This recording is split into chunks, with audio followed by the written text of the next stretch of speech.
మీ పేరులో బోనం అని చేర్చుకోవడానికి గల కారణం ఏంటి? ఎందుకు చేర్చుకోవాల్సి వచ్చింది? అంటే గత కొన్ని సంవత్సరాల క్రితం నేను పలానా అర్జెన్సీ ఇంట్లో నేను బోనం చేసినప్పుడు వాళ్ళు ఈ చీర అనేది కాళ్ళలో పెట్టుకొని ఆడవాళ్ళు నడవడం, కొద్దిగా మగవాళ్ళు నన్ను తలగకుండా దూరంకి వెళ్ళి నడవడం నాకు కొద్దిగా బాధ అనిపించింది. తర్వాత అందరూ ఒకటై ఉందాం, అందరం ఒకటై ఉండాలా, సకల కులాలు సకల మతాలు ఏకంగా ఉండాలని చెప్పి నాకు చాలా ఇష్టం. కాబట్టి ఆ ప్రకారంగా నేను రాకేష్ బోనం అని చెప్పి, రాకేష్ గౌడ్ ఉండే నా పేరు, ఆ గౌడ్ అనేది పక్కకు పెట్టి మా యొక్క కులంలో కూడా నేను అంతో ఇంతో చూసుకుంటుంటాను. కానీ నేను మిగతా అన్ని కులాలను చాలా అభిమానిస్తాను, ప్రేమిస్తాను. కాబట్టి నేను రాకేష్ బోనం అని 2000లోనే పేరు పెట్టుకున్నా. కాబట్టి నా పేరు ఎక్కడ పోయినా కూడా రాకేష్ గౌడ్ అంటే ఎవరు గుర్తుపడతారు, నా పేరు రాకేష్ బోనం అంటేనే గుర్తుపడతారు తెలంగాణ రాష్ట్ర వ్యాప్తంగా. తర్వాత నేను కన్ను మూసేంత వరకు మాత్రం ఈ పేరుని చేంజ్ చేసేది లేదు. మీరు ఇలా బోనం అని చేర్చుకున్న తర్వాత మీ ఫ్యామిలీలో కానీ మిగతా చుట్టూ మీకు తెలిసిన బంధువులు కానీ ఎలాంటి ఆబ్జెక్షన్స్ చెప్పలేదా? ఎందుకు చేర్చుకున్నావు, అలా ఎందుకు పెట్టుకున్నావు?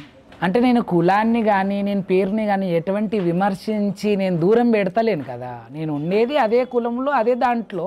కానీ ఒక పేరుకు మాత్రం బయట ప్రపంచానికి మాత్రం రాకేష్ బోనంగా పెట్టుకున్నా. వాళ్ళు ఎవరేమనలే, ఇంకా సంబరపడ్డారు, ఇంకా సంతోషపడ్డారు. అబ్బా రాకేష్ అది వినడానికి కూడా చాలా మంచిగా ఉంటుంది కదా. మరి రాకేష్ బోనం అంటే మరి ఈరోజు అంత అద్భుతంగా లేనిదే, ఆ పేరు వినడానికి అంత ఇనసొంపుగా లేనిదే తెలంగాణ రాష్ట్ర వ్యాప్తంగా ఈ పేరు ఎలా పరిచయం అయ్యింది. కాబట్టి అమ్మ కూడా మెచ్చింది అని అనుకుంటా. అమ్మ మెచ్చింది కాబట్టే దీన్ని రాష్ట్ర వ్యాప్తంగా కూడా ఇంత గుర్తింపు తెచ్చింది రాకేష్ బోనం అంటే. మీరు ఫస్ట్ బోనం చేయాలని ఎప్పుడు అనిపించింది, ఎందుకు అనిపించింది? బోనం అనేది నేను ఎప్పుడు చేయాలని నాకు అనిపించలేదు. నాకు ఎప్పుడైతే దేవుడు వచ్చిందో 7 సంవత్సరాల బాబప్పుడు, ఆ తర్వాత కొన్ని సంవత్సరాల తర్వాత మేము పండుగ చేయడం జరిగింది ఎల్లమ్మది.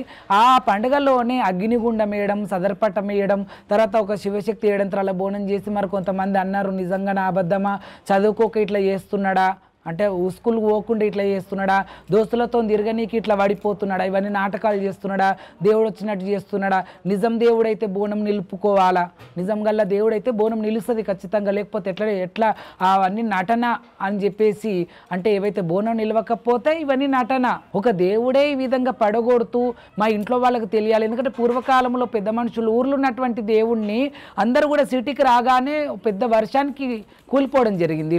ఇల్లు కూలిపోవడం వల్ల అమ్మవారు బొంద పెట్టినట్టు అయిపోయింది. ఆ పెట్టిన కాడికెళ్ళి చాలా పగవారి చాలామంది కూడా చనిపోవడం జరిగింది. ఇప్పుడు నాకు ముగ్గురు పెద్దనాన్నలు లేరు, మా అమ్మ లేదు, మా పెద్దమ్మ లేదు. అలా ఒక అక్క కూతుర్ని వీళ్ళందరినీ కూడా మేము పొడగొట్టుకోవడం జరిగింది. మా తాతగారు కూడా లేరు. కాబట్టి వీళ్ళందరూ ఇంతమంది మృత్యువు జరిగింది. కాబట్టి అమ్మవారు పగబట్టిన తీరుగా, కోపం వచ్చిన తీరుగా రావడం జరుగుతుంది. కానీ అది వీళ్ళు గ్రహించుకుంటలేరు, మా అమ్మ నాన్నకు తెలుస్తలేదు. తర్వాత ఒక శివశక్తి అన్నది కదా, తనకు దేవుడు వస్తుంది, పలానా చెరుగట్టుకు వెళ్తే తన దయ్యమైతే వారిపోతుంది, దేవుడైతే ఎవరైనా చేతవాళ్ళు చేస్తే కూడా ఊగినట్టు పిచ్చి పిచ్చిగా చేస్తుంటారు. కాబట్టి ఏదున్నా పారిపోతుంది. దేవుడైతే మీరు మంచిగా అమ్మవారిని తీసుకొని ఇంట్లో ఆవాహనం అవుతారు. 41 రోజు చెరువుగట్టు మీద ఉండాలంటే చెరువుగట్టు మీద ఉండి ఎనలేని పూజలు చేసినాము. అక్కడ అమ్మవారు డోళ్ళ శబ్దాలకు, డప్పు శబ్దాలకు కూడా రావడం జరిగింది. అక్కడ కూడా ఒక మొగాయనకి ముయిసాలు గడ్డాలు ఉన్నా కూడా పెద్ద పెద్ద పుస్తలు, పెద్ద పెద్ద మెట్టలు, చేతి నిండా గాజులు, నెత్తి నిండా పూలు, ఇవన్నీ ఉన్నాయి. ఏంది మీద నుంచి కింది వరకు చూస్తే ఆడ రూపంలో ఉన్నాడు, మళ్ళీ ముఖం మీద చూస్తే మొగాయన గడ్డాలు మీసాలు ఉన్నాయి. కాబట్టి మరి ఇది ఏందని విచిత్రంగా ఇంతెత్తుంది బోనం కూడా. 3 అంతరాలు 4 అంతరాల బోనం ఉంది. ఇది ఎత్తుకుంటాడా, ఇది ఎట్లా బ్యాలెన్స్ చేస్తాడు, ఎలా అంటే నేను అప్పుడు బ్యాలెన్సింగ్ అనుకున్నాం. కానీ అది ఒక మెరాకిల్, అది ఒక తన లోపల ఉండే ఒక శక్తి అది. కాబట్టి ఆయన కూడా ఆ రోజులలో నేను చూసిన అతను కూడా చాలా ఆడిండు. చాలా ఆయనకి ఎప్పుడైతే దేవుణ్ణి రప్పించాలని చెప్పి డప్పులు శబ్దం చేసిండ్రో, ఆ డప్పు శబ్దాలకే నాకు బొటవనేలు నుంచి నాకు నడినెత్తి వరకు కరెంట్ షాక్ కొట్టినట్టు జరిగింది. నేను పడిపోయినా అక్కడ చుట్టుప్రక్కన వాళ్ళు ఉన్న వాళ్ళందరూ ఏమన్నారు, దయ్యమైతే దయ్యమా దొంగవా అని ఇట్లా పడిపోయినప్పుడు అంటుంటారనమాట, తిడుతుంటారు. కాబట్టి ఆ తిట్టినప్పుడు నేను రా దేవతని, నేను రా ఎల్లమ్మ తల్లిని, నేను లంగని కాదు, దొంగని కాదు, నేను దొరసాని బిడ్డను, శివయ్య బిడ్డను అని చెప్పి ఆ తల్లి రావడము. తర్వాత యాపకుమ్మలు దెండి అని చెప్పేసి ఎర్ర ఎండలో ఆ రోజు ఆ మే నెల ఎండలో కాళ్ళు గాలిపోయి బొగ్గులు వస్తాయి. అలాంటి బండల పెద్ద గుండ్లు కాదు, ఆ గుండ్ల మీద నన్ను పడగొట్టడం, ఈ విధంగా జరిగింది. అక్కడికి వెళ్ళి అమ్మవారు ప్రారంభమయ్యింది, నా ఒంటి మీదకి రావడం జరిగింది.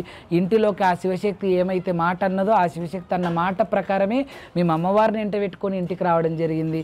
అప్పటి నుంచి నేను మందులు మాపులు ఏమీ వాడడం లేదు, చాలా బలం వచ్చేసింది నాకు. ఆ ప్రకారంగా అప్పుడు దేవుని లగ్గం చేయడము, దేవుని లగ్గంలో బోనం ఏడంత్రాల బోనం తయారు చేసి అందరు అనరాని మాటలు అంటుంటే నిలుపుకుంటాడు, ఖచ్చితంగా నిలుపుకుంటాడని. నేనున్న వయసు ఎంత వయసు అండి, 7-8 ఏళ్ళ పిల్లగానంటే ఆ వయసుకి నాకు అంటే దాదాపు దేవుడు వచ్చినాక ఆ 7వ సంవత్సరంకి వచ్చినాక 2-3 ఏళ్ళు పోయింది. పోయిన తర్వాత అంటే ఒక మాట 10 ఏళ్ళు. అప్పుడే ఏడంత్రాల బోనం ఎత్తిండ్రు, చాలా బ్రహ్మాండంగా అమ్మవారు ఆడుతూ అగ్నిగుండం దొక్కింది. అప్పుడు యూట్యూబ్ ఛానల్స్ ఇలాగే ఉండి ఇలాగే మీరు ఎలా తీసుకుంటున్నారు అలా తీసుకొని ఉంటే రుజువు ఉండేది. కానీ అమ్మవారి దయ వల్ల మాత్రం చాలా పేరు ప్రతిష్టలు తెచ్చింది, చాలా బలం కూడా ఇచ్చింది. అప్పుడు ఎత్తుకున్న బోనం నేను.